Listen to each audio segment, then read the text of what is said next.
Assalamualaikum warahmatullahi wabarakatuh. Perkenalkan, nama saya Santi Nuridasari. Di sini di video kali ini saya akan membahas tentang bauran pemasaran. Yang pertama adalah pemasaran media massa. Pemasaran media massa diikuti oleh perkembangan teknologi komunikasi dan informasi, di mana media cetak, khususnya koran, itu pertama kali dicetak itu karena adanya penemuan mesin cetak. Lalu setelah adanya penemuan mesin cetak, itu dilanjutkan adanya penemuan gelombang pendek yang menghasilkan sinyal-sinyal yang bisa mendirikan stasiun-stasiun radio dengan gelombang pendek. Lalu setelah adanya gelombang pendek di tahun 1933 oleh Edward Armstrong, itu dia menemukan gelombang FM yang sehingga bisa mengudara dan tetap stereo. Lalu pada tahun 1940 itu penemuan televisi, di mana dibarengi oleh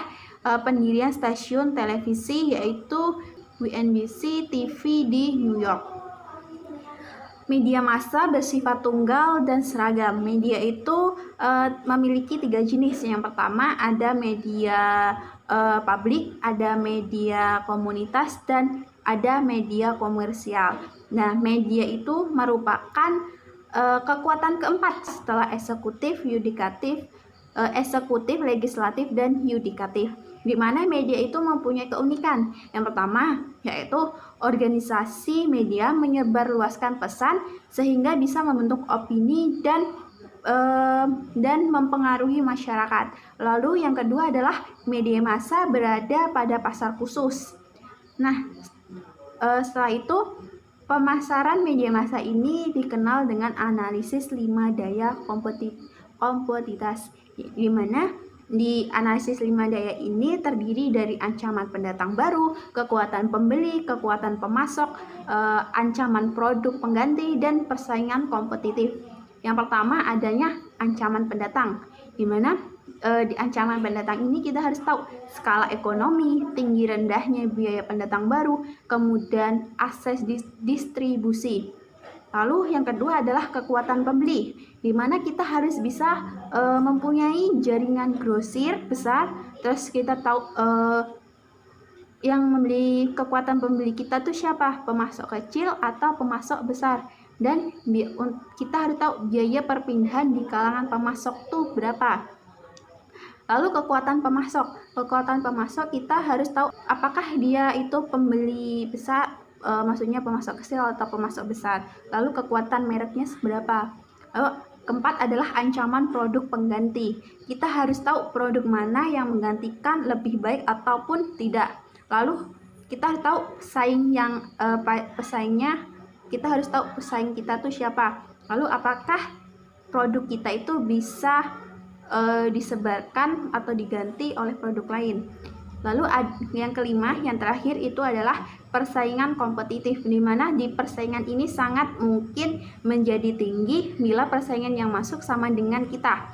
Di sini ada ancaman produk pengganti serta pemasok dan pembeli berupaya untuk mengontrol pasar. Nah, selanjutnya yaitu bauran pemasaran. Pemasaran sendiri menurut The Center Institute of Marketing itu adalah proses manajemen yang mengidentifikasi, mengantisipasi, dan memuaskan pelanggan yang menjadi syarat untuk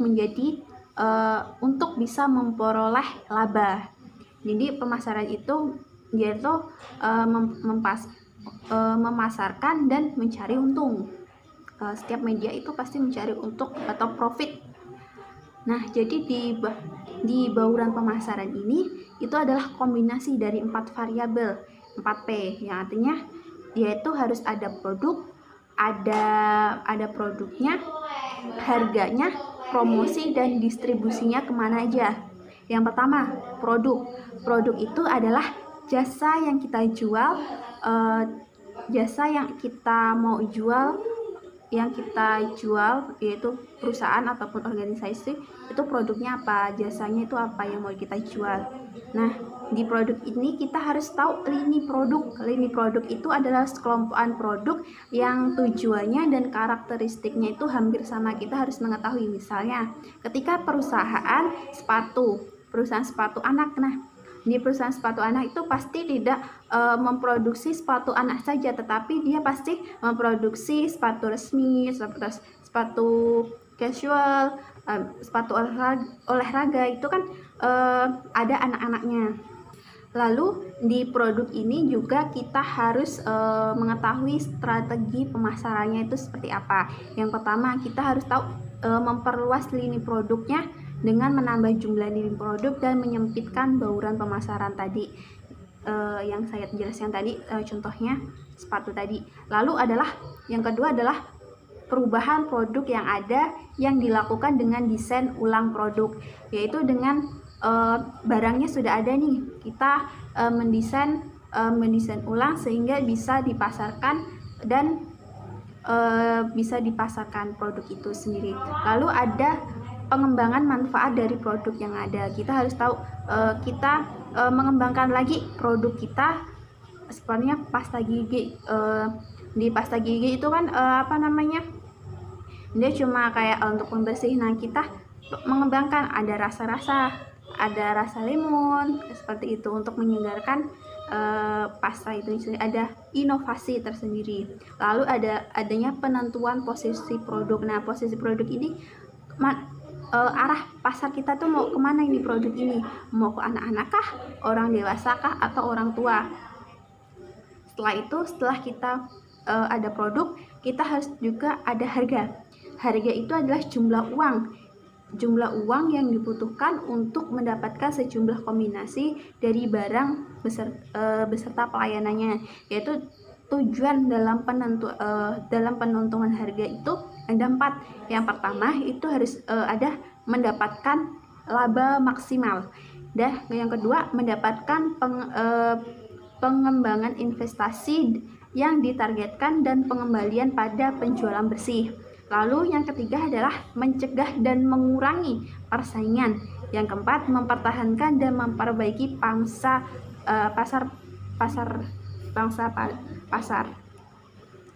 Setelah ada produk, harga, ada distribusi.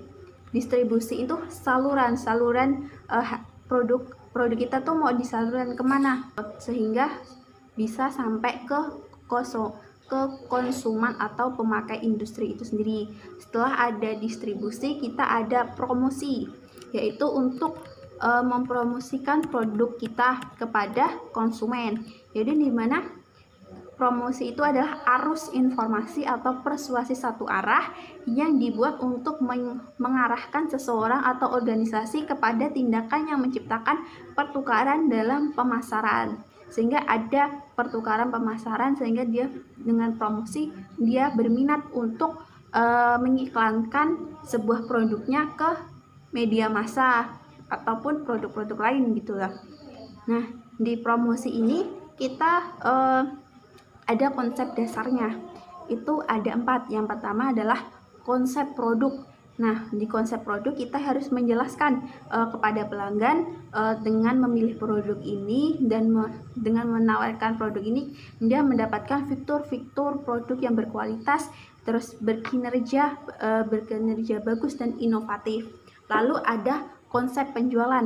Di konsep penjualan kita menegaskan bahwa kunci keberhasilan mencapai tujuan organisasi adalah kemampuan organisasi untuk bisa menjual dan tak memperhatikan apakah produk yang dijual itu dibutuhkan pasar atau tidak. Lalu ada konsep pemasaran. Nah, konsep pemasaran itu adalah mencakup efektivitas dan efisiensi produk dibandingkan kompetitor dalam membuat dan menyampaikan nilai pada pelanggan yang merupakan sasaran produk. Lalu ada konsep pemasaran sosial, yaitu menyatakan bahwa tugas organisasi adalah untuk menentukan apakah kebutuhan, keinginan, dan kepentingan sasaran pasar serta menyampaikan produk yang memuaskan hasrat pelanggan secara efektif, efisien dibandingkan kompetitor lainnya. Nah, setelah kita tahu di bauran pemasaran itu ada 4P itu tadi, ada produk, harga, distribusi sama promosi, itu kita harus juga mengetahui rencana perencanaan atau langkah-langkah perencanaannya.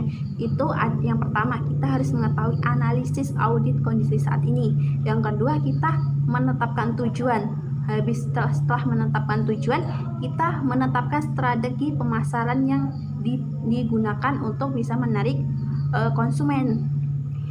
Yang selanjutnya adalah menjalankan taktik pemasaran sebagai pelaksanaan strategi. Strateginya kita apa? Lalu ada taktik untuk bisa merayu si konsumen itu sendiri. Lalu ada mengimplementasikan rencana. Mengimplementasikan rencana itu kita dari analisis dari analisis tujuan, strategi sama taktik itu menjadi satu. Itu apa?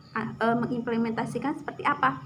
Lalu ada merumuskan kendali yang dilakukan dalam pelaksanaan bauran pemasaran, yaitu kendalinya siapa? Semua saya menjadi manajer. Nah, saya yang mengendalikan, dan mengendalikan itu seperti apa? Mau kita mengendalikan secara langsung atau ada kita menurunkan bawahan kita untuk mengawasi, seperti itu. Nah, itu tadi penjelasan singkat dari saya. Apabila ada kata-kata yang salah ataupun materi yang kurang jelas, saya mohon maaf, karena kesempurnaan itu adalah milik Allah. Saya akhiri, wabillahi taufik wal hidayah. Wassalamualaikum warahmatullahi wabarakatuh.